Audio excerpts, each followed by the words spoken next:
कृष्णाय वासुदेवाय हरये परमात्मने प्रणतः क्लेशनाशाय गोविन्दाय नमो नमः।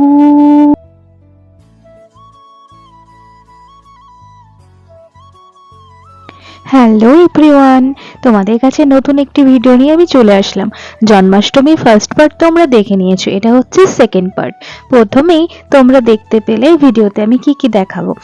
এখন বোন কিন্তু তাল মেরে দিয়েছে, তারপরে তালের লুচির জন্য ফুলুরির জন্য কিন্তু সে সমস্ত মাখা হয়ে গেছে, আর ওদিকে কিন্তু মা ছেঁকে নিচ্ছিল। তার মাঝে আমি পুচকুটাকে নিয়ে একবার উপর থেকে ঘুরে এসেছিলাম, কারণ কাউকে কাজকর্ম করতে দিচ্ছিল না। আর এদিকে মা ততক্ষণে মালপোয়াটা ভাজা শুরু করে দিয়েছে। তোমাদের কে কি ভাষায় কি বলো আমি জানি না, আমরা কিন্তু গুড় পিঠেটাই বেশি বলি। যেহেতু এটা গুড়ে বানানো হয়নি তাই এটা চিনি পিঠেই বলা চলে। যাই হোক, চলো। এখানে বোন আটাগুলো মেখে দিয়েছিল, লুচি হবে যে জন্য আমি একটু বললাম আমাকে দে, আমি বেলে দিই, কারণ আমার বেলাটা খুবই ভালো হয় বলে সকলে। তো আমি চেষ্টা করলাম আমার মতো করে।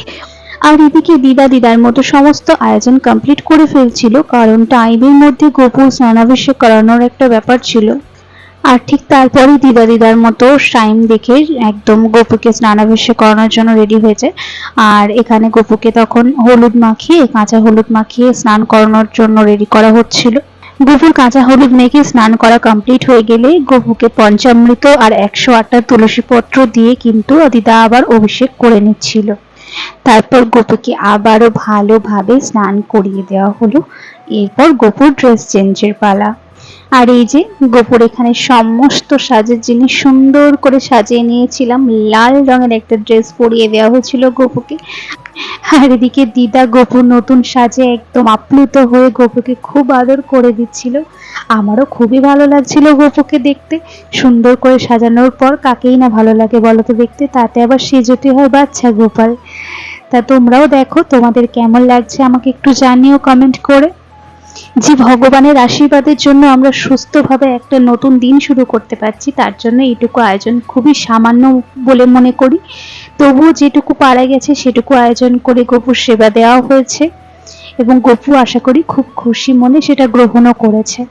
আর আমার দিদা যেহেতু হরির নাম সংকীর্তন করে, তাই দিদা নিজের মতো করে গোপুকে আরাধনা করে নিচ্ছিল।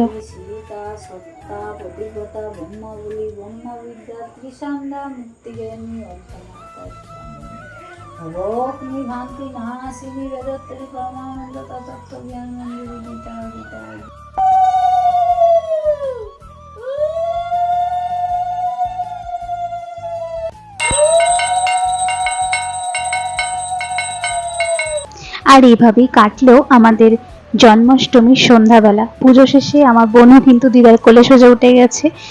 আর তারপর আমরা সবাই মিলে গোপুর ভোগ প্রসাদ খেয়ে নিলাম। আর এদিকে আমার পুচকু বোনটা নিজের হাতে প্রসাদ খাইয়ে দিদার উপোস ভঙ্গ করে দিল।